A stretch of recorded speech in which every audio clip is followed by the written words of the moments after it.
Welcome, everybody. You've joined Perpetual Motion, the podcast designed to help my fellow intellectual tourists master communication, accelerate your career, and level up your love life. I'm your host, Dr. Mo Anderson. Today's guest is Steve Gallegos, an international speaker, author, U.S. Marine veteran, and champion of personal transformation. Wow, what a man, what a man. From courtroom attorney to recording artist. Oh my goodness. Steve's story is a masterclass in resilience, reinvention, and the pursuit of purpose. Today, we're diving into self mastery, like leading with confidence and knowing when to say cut in the story of your life. You want to stay tuned for this episode. Welcome, Steve.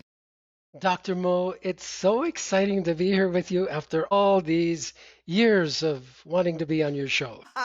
Hey, that is the best ever. Years of wanting to be on my show, Yes, ma'am. Yes, ma'am. and I can't even say anything because I've been doing it over a decade. So it's possible, but improbable. I'm gonna say as busy as you are, but I love it. I'm going to accept it. I'm learning to receive compliments. So thank you so very much, sir, because you are a busy, highly accomplished man. So it is my pleasure as well.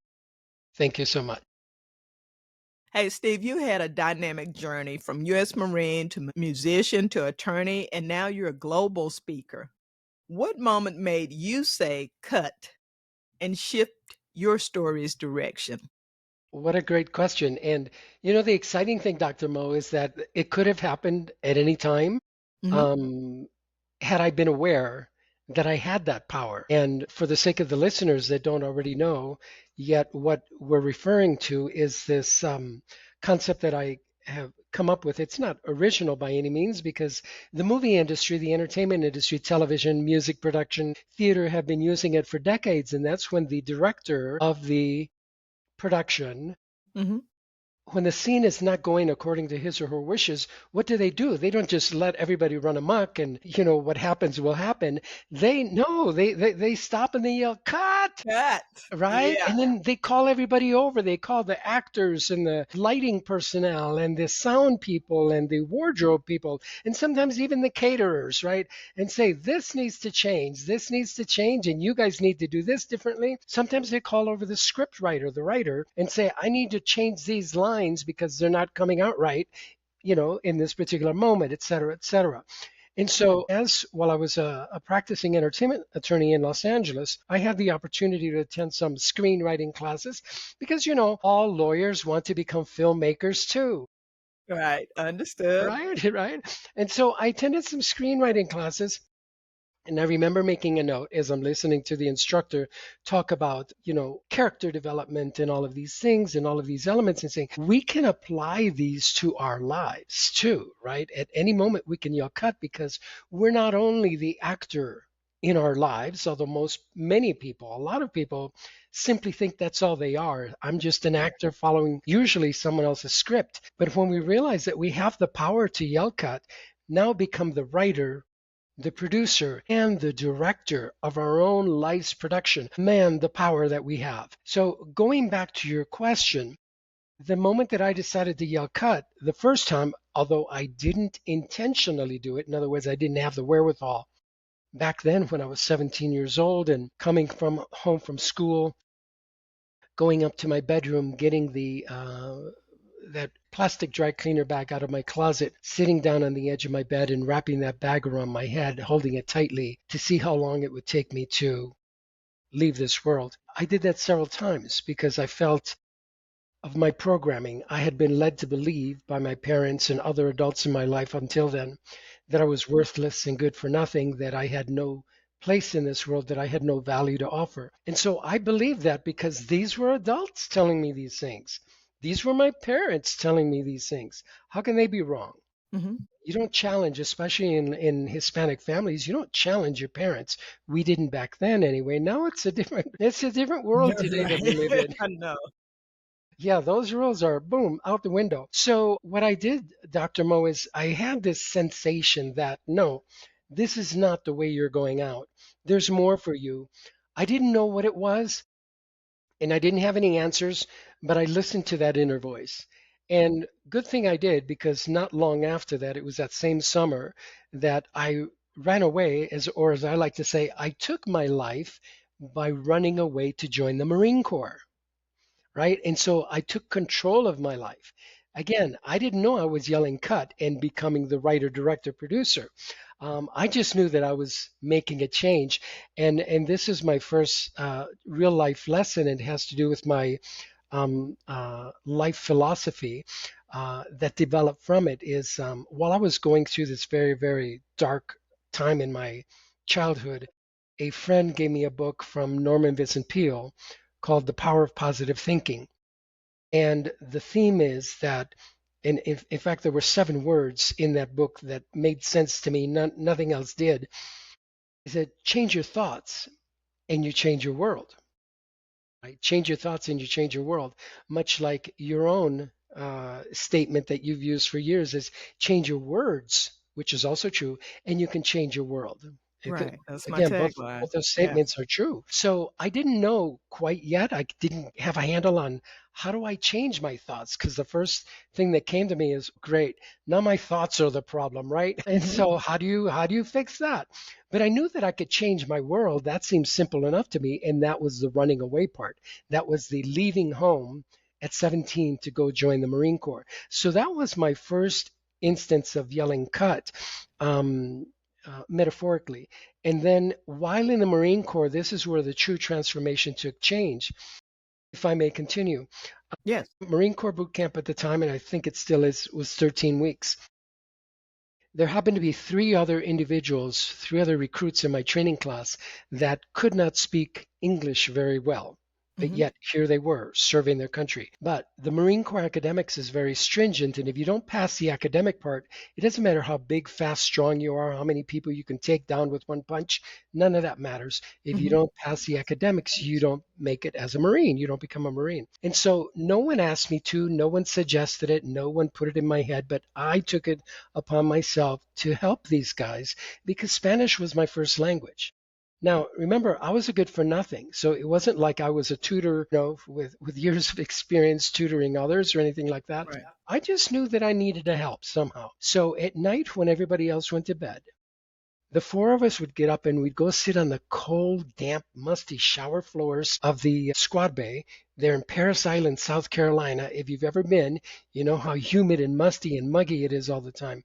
And so we would sit there at night and I would go through that day's materials, translate it to Spanish, and then we would have a conversation about it in Hmm. English so that I knew they understood it.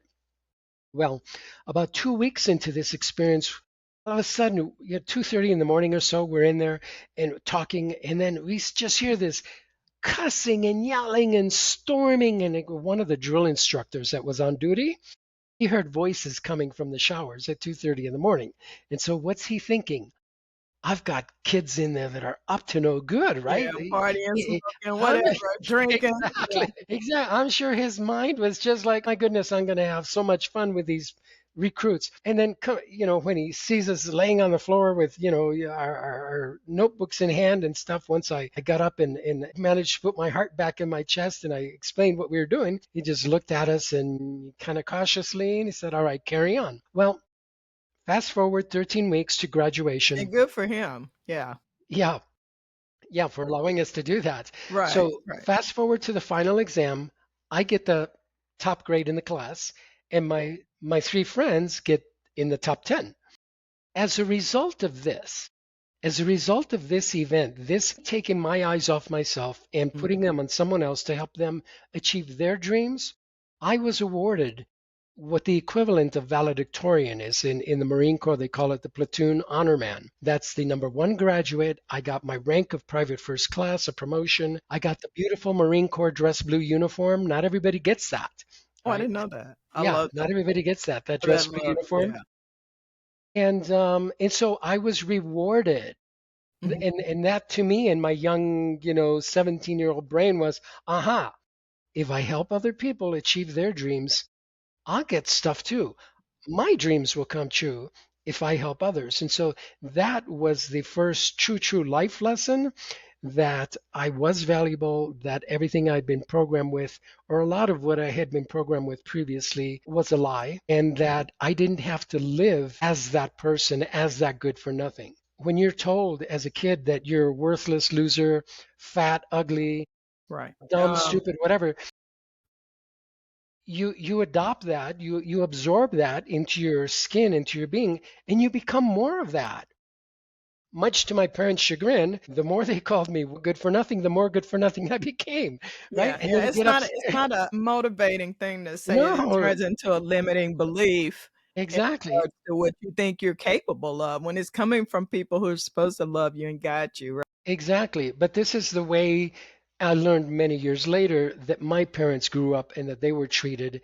They were Mhm. physically abused as well. They were mentally abused. And so, what did they know, Dr. Mo? When conflict arose, aggression. When conflict Yeah, arose, violence.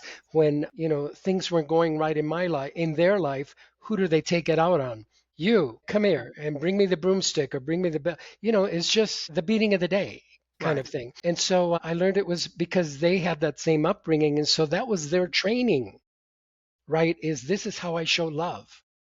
Because after the beatings, they'd say, "Oh, I'm sorry. I love you and I won't do it again." Yeah, until the next day, until the next week, until the next firestorm arose in the house. And so I think one of the biggest takeaways for your audience from this is that if you are a parent listening to this, please, please, please, as Dr. Mo suggests in her own tagline, change your words. Not only the words you speak to yourself, like I am worthy, I am deserving, Right, I am right. The loved, I am loving, affirmation. but also Yeah, to the people that you love, the people that you share your house, your kids, your spouse, your siblings, your neighbors. Use good words with them because they will believe you. If you call them something negative, they will believe you. And guess what? If you call them something positive, they'll begin to I believe believe that you. too.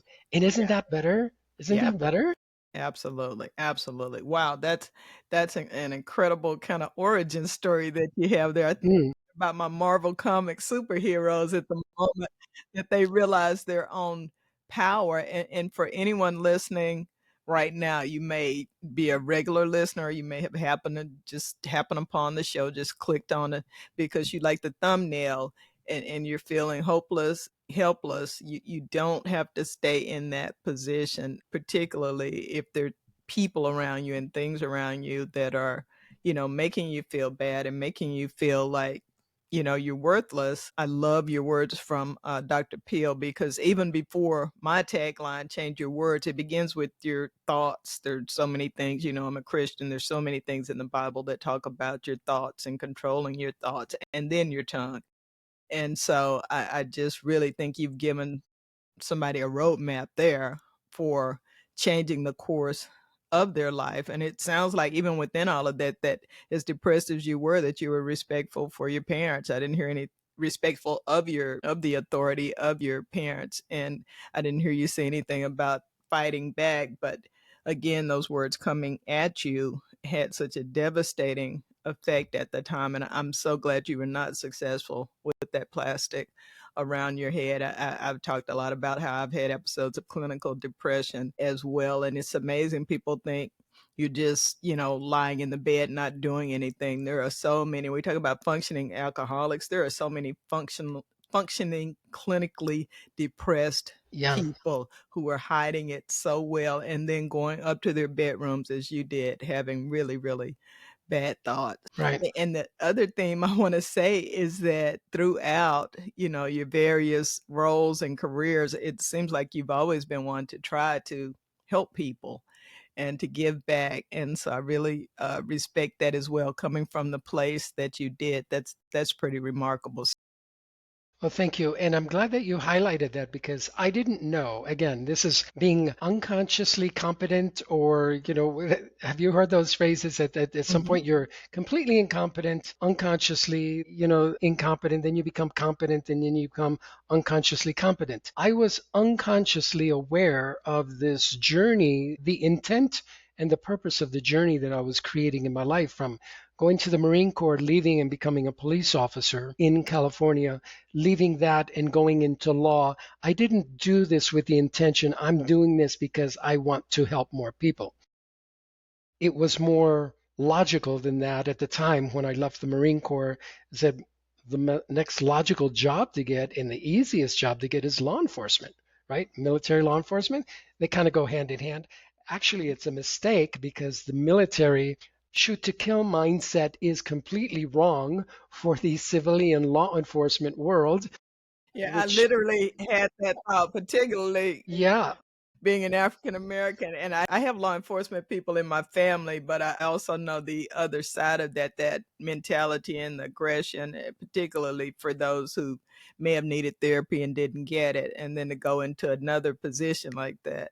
Yeah. exactly, exactly. So while we thought it was the right thing to do, it can be, but it just needs we need a shift, a mindset shift that, we need more compassion and understanding and love in this environment more so than you do in the military Mhm. battlefield, right? And so going then from police officer to lawyer, obviously lawyers help people, police officers are supposed to help people, seem now looking back at it, well, yeah, that makes sense. That's who you are. You're a teacher, a guide, an educator. But at the time when I was a police officer, I was pursuing a career as a international recording superstar. I was going to be the modern day Julio You were Iglesias. pursuing being a superstar, not Yes, just a career, but you were pursuing exactly. superstardom. My man, Exactly. okay. Exactly. And I did that for many, many years in Los Uh-huh. Angeles while practicing law. I pursued my Wow. music career on the side at nights and on the weekends, and I recorded demos and got to meet, because of my entertainment lawyer experience, I got to meet so many wonderful people that I never would have met as just another run-of-the-mill singer, right? Gotcha. I That's had wild. access. I had access. And because I had access, Dr. Mo, I felt at one point like Dorothy arriving at the land of Oz with Toto, her Scarecrow, the lion, and Tin Man. Mhm. And she pulls the And curtain Toto. back. Toto, right? And she pulls the curtain back and she sees that man with the crazy hair and the t-shirt raggedy looking, and he's making noise and pulling the levers, and that's what Oz was. It was just a bunch of smoke and mirrors. Well, Mhm. I felt that way when I saw the underside, if you will, of Hollywood, of the music industry. The abuse, the people being taken advantage of, people being sexually and physically abused and having their ideas stolen from them, et cetera, et cetera, happened then, happened before, and it continues to happen now. Right, But when right. it when it when it happened on my watch, not only to me, but also to numerous of the clients I represented who were afraid to speak up because they thought they would never get to work in the industry that they loved, I had to come uh, to terms with the question, why? And this is what I'm going to implore your audience listening, your beautiful listening audience, to dive into whatever it is that they're doing or want to do. First, ask and deep dive why.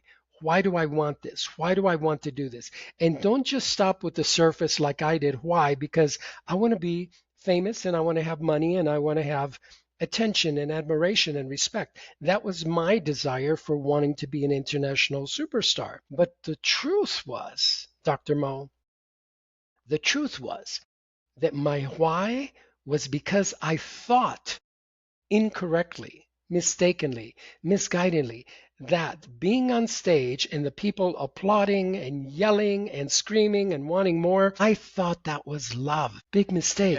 Yeah, that validation, that yeah, Yeah, that's not love at all. it wasn't, but that's what I was pursuing was love because I didn't get it as a kid. Interesting. Yeah. And to kind of link it to my origin story, the one thing that I could do as a kid to stop the abuse, stop the violence, and get my parents' attention and admiration and applause was when I opened my mouth to sing. That was the only time. And so that's what, as a kid, led me to think, oh, go out for sports, do math, English, science in school, get F's, open your mouth, people applaud and love you. I know where I'm going. I'm going to go sing, right? Makes And sense. so Right, I right. sang and I sang at churches, openings. I would sing at the opening of an envelope, Dr. Bo. Well, I mean, it got you away from that environment as well. So you got Indeed, the affirmation, the recognition, and you were away from that other environment of negativity, the toxic indeed. environment. Just enough, right, to keep me going and moving forward and outward, but ultimately coming to that realization that no, this isn't it. And it turned out that I didn't want the lack of privacy that is experienced by many of the talent on screen, musical talent, etc. The lack of privacy. Can't go to a restaurant. Everywhere you go, people are asking for autographs. Or in my case, too, as a lawyer, people would come up to me and say, "Hey, do you think you can get my script to Steven Spielberg and or deliver my demo tape, my CD to Sony Records?" Mm-hmm. I got tired of that. I got tired of being seen as that vessel for Right. them. And so once I realized that what I was looking for was love, I still didn't have the intelligence or the wherewithal to say, you don't need it from the external. My thought was the next step in between is, well, if I can't get it from being a musician and a stage performer, how else can I get it? And so I reinvented myself in Dallas, Texas, as a commercial photographer, because that was my second passion behind music. And I thought, photographers make great works of art that will outlive the rest of us. My works of art will hang in galleries and museums, and people will love me. Again, the same thing.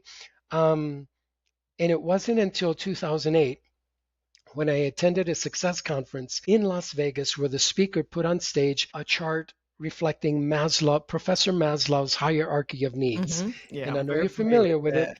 Mm-hmm. right? And it says there's 7 things, right, from a psychological framework Right. that every human is seeking, from self-esteem, security, love, and other things. And then he said this. He said, if you're looking for something on this chart, means you don't have it.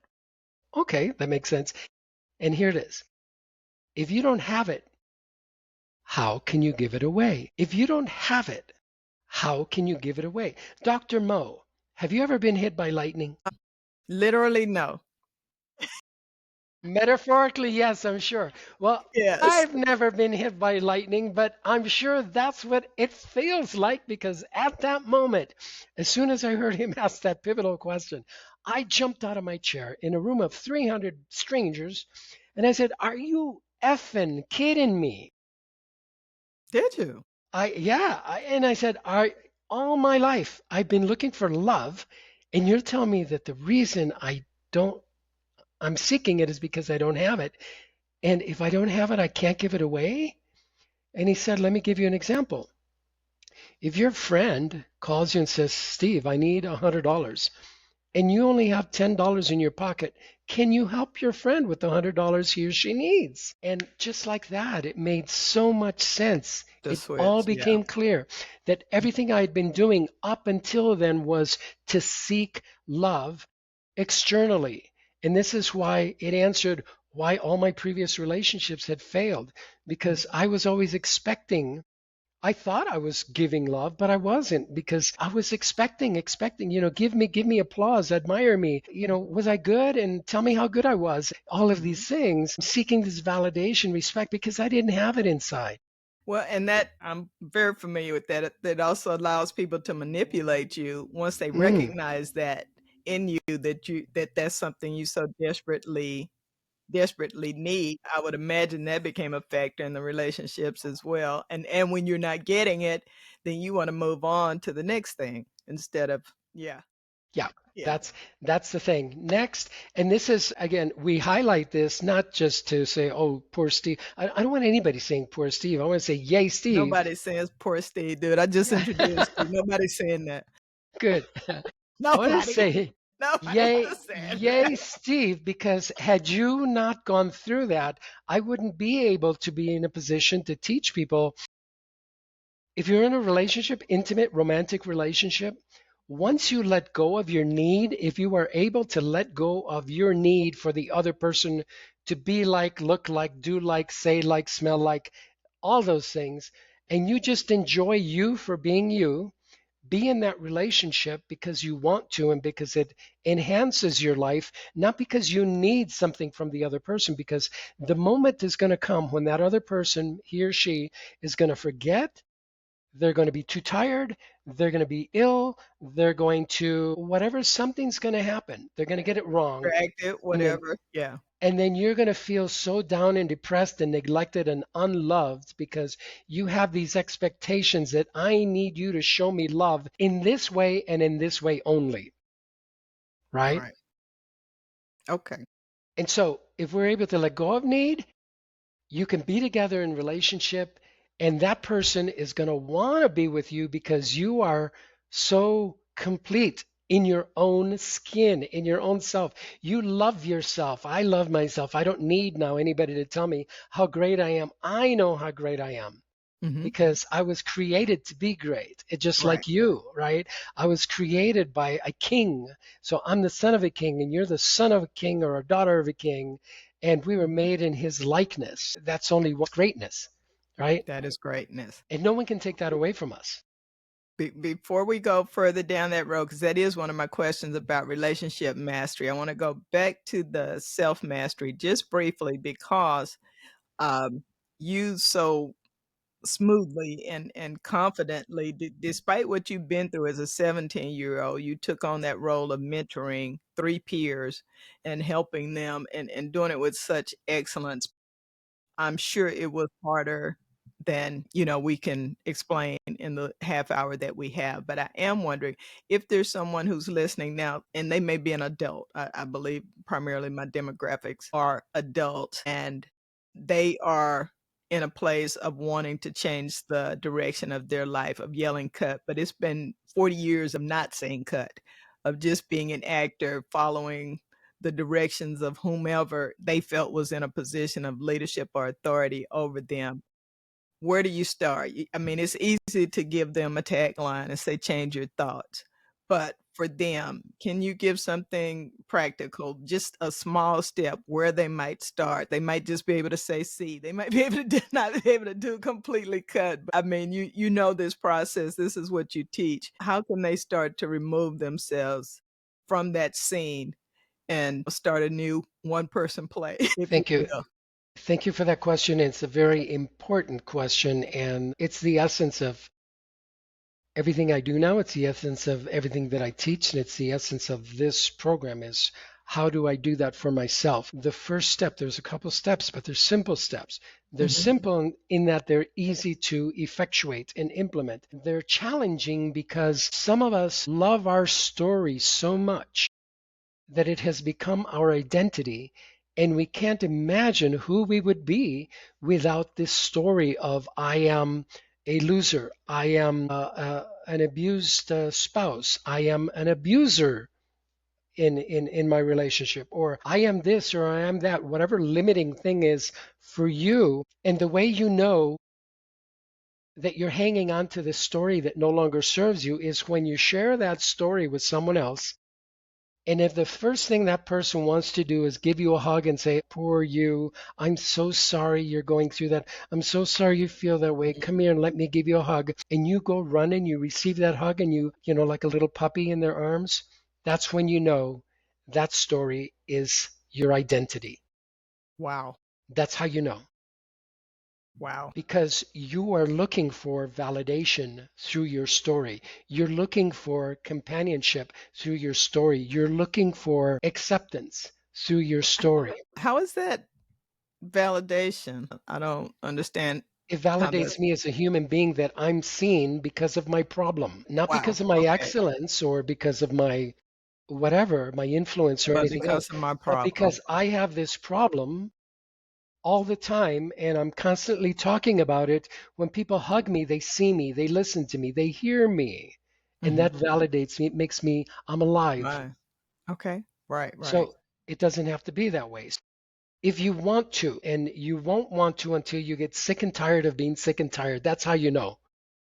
The day you get up and you say, that's it, I'm sick and tired of being sick and tired of whatever, whether it's your health, lack of good health, lack of finances, lack of a solid, loving, respectful relationship, lack of a good job, lack of a good career, lack of a good home, lack of a good neighborhood, good car, good socks, whatever it is that is so where you get that feeling and say, that's it. That's when you're going to say, cut. But you have to become aware of what that is. Because Mhm. most people, like you pointed out, it's been years that they've been Mhm. living this way. And so they resign themselves to think this is the way it is. Mhm. That's just the cards I've been dealt. Mhm. I'm black. I can't do anymore. I'm Mhm. too tall. I can't do anymore. I'm too fat. I can't do anymore. I don't have an education. This is all I can Yeah. do. I'm a female. I can't do I'm a it. female. Yeah. I don't have any money. I don't have whatever it is, whatever the limitation is. We think that's it. That's what somebody's got to take out the garbage.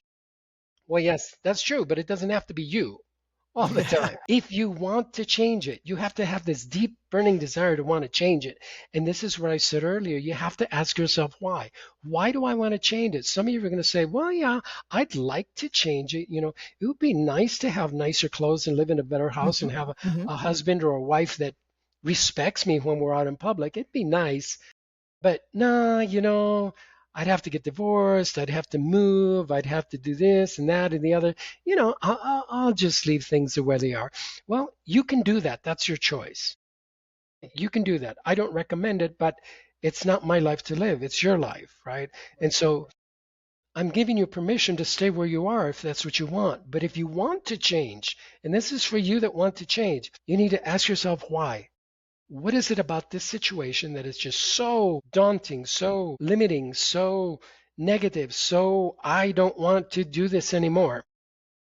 And once you have that answer, now you can yell cut, because with that answer is also going to come the opposite side, which is contrast. And this is, as a photographer, I learned this, right? Photography is nothing more than the study of light in an image. Mhm. And if the screen was just all white, like this wall behind me, there's nothing exciting about that. Right. But me, look at, I'm exciting, right? Because I'm in front of the image, right? I'm in front of this white wall wearing this beautiful shirt, and I've got this gray hair and black glasses and, red cable on my headset. That's contrast Mhm. as opposed to just staring and looking at a white wall. Gotcha. So your life is like that too. If all you have is negative in your life right now, or let's use this example. Let's say that your closet is too small. How do you know it's too small? Because your clothes and your shoes won't fit in there anymore. It's just they're all, flowing out into the hallway or into the bedroom carpet, whatever the case may be. So you need contrast. You need a bigger closet in order to know that your current closet is too small for you. Right. And your No, your life may be too small for you. exactly, What a great metaphor. And even exactly, people in those situations are going to have wants and needs that, can't be accomplished, can't be compensated with the life that they're currently living. And that is a longing. Even within your depression or you're feeling small, you just know there's something better, and there is. exactly. You know, Okay, go go ahead. ahead, and we've got a real quick move to, communication mastery because 'cause we're getting short on time. I'm loving this, though. Thank Go you, for thank it. you. I was going to say that we are created to expand, right? We live to expand. We are Beautiful. expansion. We're part of nature. If you look at nature, you don't just see a little flower bloom and stay there. You don't see a little leaf come up on a tree branch and stay there. No, it expands, right? It expands into more. Yes. And that's what God wants for us, is to expand into more, whatever more means to us, Mhm. right? To you. You decide what that more is, Right. but don't stunt your growth, right? Don't stop there and say, that's it. Right. I'm a bud in a flower plant. No, become the flower, become full bloom. Mhm. That's what the life is waiting for you. You make me think about Jesus and the fig tree that wasn't doing what it was supposed to do. I don't wanna be destined to that fate, because I didn't bloom, and that's my word for the year on my vision board. My Look at family that. and I did. My word for the year was bloom. Even as a boomer, as a senior, some might say that is still important to me that I continue to grow. Of course. Real quick, Steve, we touched on self mastery. Well, you went into that very, very well. And we've talked about relationship mastery a bit. Can you quickly touch on communication mastery and some big mistakes people make in communication and how they can correct them? Just one or two. Thank you so much for that question, Dr. Mo. Self mastery, relationship mastery, communication mastery, those are the three pillars of a well balanced, successful life, whatever that Mhm. means to you. Without any one of those pillars, if any one of those pillars is weak or non existent or not as well developed they could be, you're going to have problems. Communications affects everything you do. When you want to get married, you want to ask someone on a date, you want to ask for a job, you want to ask for a raise, you want to ask for food at a restaurant, whatever it is, you're required to communicate. And most people think that communication is just something that happens, right? We grow up, we learn to talk as kids, and that's it. I know how to talk. I'm communicating. No, communicating also includes listening. Listening to yourself. Hmm. First of all, first and foremost, listen to yourself always. And then listening to the other person or persons in whom you are in dialogue with. Because when we look at communications, it's just a means of exchanging information, Hmm. exchanging ideas. That's all it is. But sometimes we're effective in exchanging our ideas, and other times we're not. And you know when you're not because you're getting punched in the face, you're getting yelled at, you're getting arrested, you're getting, something's happening. That's a clue for you to start looking at what did I say? How did I say it? Right. When did I say it? To whom did I say it? All of these questions. And so communication is just a critical component of our lives. And there's a way to do it. It's not just talking, but there's a way to do it. And you should seek out if you're wanting a job promotion, if you're wanting a career in sales, if you're wanting a career as a lawyer, or even as an entertainer, right? Entertainers A leader. speak. Yeah. Exactly. And you need to learn how to address your audience in different audiences. And one thing that I love is what I call it expanding your social quotient, your personal social quotient. And that means I want you to speak to the maintenance man, your gardener, and I want you to speak to CEOs and everybody in between. Because you'll find that if you're able to communicate effectively with your gardener, you're also going to be able to communicate even more effectively with the CEO and Excellent. vice versa. Speak to the gardener as you would the CEO, and you speak to the CEO as you would to a CEO. You don't talk to them like a gardener and say, "Hey, come here and you know do this." Right? But I'm talking about with respect. See the person as another human being, as an extension of you, because we are. We're an extension of each other. We all breathe the same air, right? And when we get a cut, we all bleed red, Right. right? So those are the suggestions that I have for communication improvement in I this love short time that. that we have left. I love that. And so many people are, they won't speak up. And I do the same thing as a speaker coach. I'm like, you can practice all the time. You have so many opportunities from the Uber to the grocery store person. It's a skill you have to practice, just like other skills. And I love your advice from the CEO to the gardener or the janitorial staff or whomever. Just practice kindness, practice communication, self mastery, and relationship mastery on your way to reaching the tip of Maslow's pyramid, which is self actualization, which is just a beautiful place to be. It's hard to stay there, I'm not going to lie, but it's a beautiful No, place to be and to know that it exists, just like all the other great things in our lives. It's something to strive for. Thank you exactly. so much, Steve. You have been just phenomenal. I've learned a lot, and that I told you this is really a master class for myself, and I'm glad other people listen. So Yeah. thank you, Sensei. Please share with our listeners where they can find you online and learn more about what you do and your services. Also, thank you for that. I love your questions and I love your the ability that we have to have a conversation. I mean, you and I don't know each other personally, and we've had a chance to meet in advance of the show a couple of weeks ago just to make sure it was a good fit for both of us, which is very valuable. But I just love the ease of the communication. You're just such a warm, empathetic, compassionate person, Thank and you. it just shines through. So, in answer to your question, how can the audience get a hold of me? The first thing I recommend, and I would ask, encourage, and urge your audience members to do is I want every one of you listening to contact Dr. Mo Anderson. Because why? She knows how to get a hold of me. But more importantly, I want you to thank her for producing this show and Oh my. introducing you to people like me and the other wonderful, amazing talent and wise people that she'd had on her show over the years. And there's more coming. I've seen the lineup. There's way more coming in the future episodes. So thank her because she's not doing this for herself. She's doing this for you. And she's I bringing really people am. like me on so that we could give our very best to you. And so I want you to call. I want you to make her phone ring off the hook, blow up her email so Gmail says, that's it, we can't take anymore. And then for those of you that are trying to get a hold of Dr. Mo but can't because she's too busy saying thank you, you can find me on Facebook, Instagram at Stevie G Success, just at Stevie G Success. And then also go to my website, steviegsuccess.com.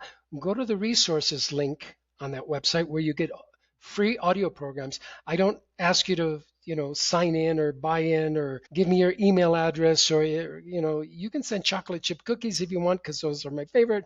But Yes, me too. just go and access the audio programs. They're there for you. I created them for you. And then if you want to work together, then, we can take the next step from there. Love it, love it. You know what? In over a decade, that is the first time someone has directed listeners to show me some appreciation and support, and it's very, very kind and thoughtful of you. And thank you also for making your resources available, particularly audio, which is very, very popular now. That's really smart of you guys. Please support Steve Gallegos. We will drop those links in the show notes when this is posted so that you can have them accurately and get to Steve Gallegos, attorney, veteran, just incredible man of God. It's been such a pleasure having you on the program. Thank you. Thank you. Thank you, Dr. Mo. It's been my pleasure and my love to all of your audience. Thank you. And thank you, listeners, for tuning in each week. We so appreciate it. And if you're new to the program, please remember to subscribe. Hit that subscribe button right now, and you'll be notified of episodes weekly where you hear more amazing guests like our guest today. So until next time, be well and be brave. Thank you.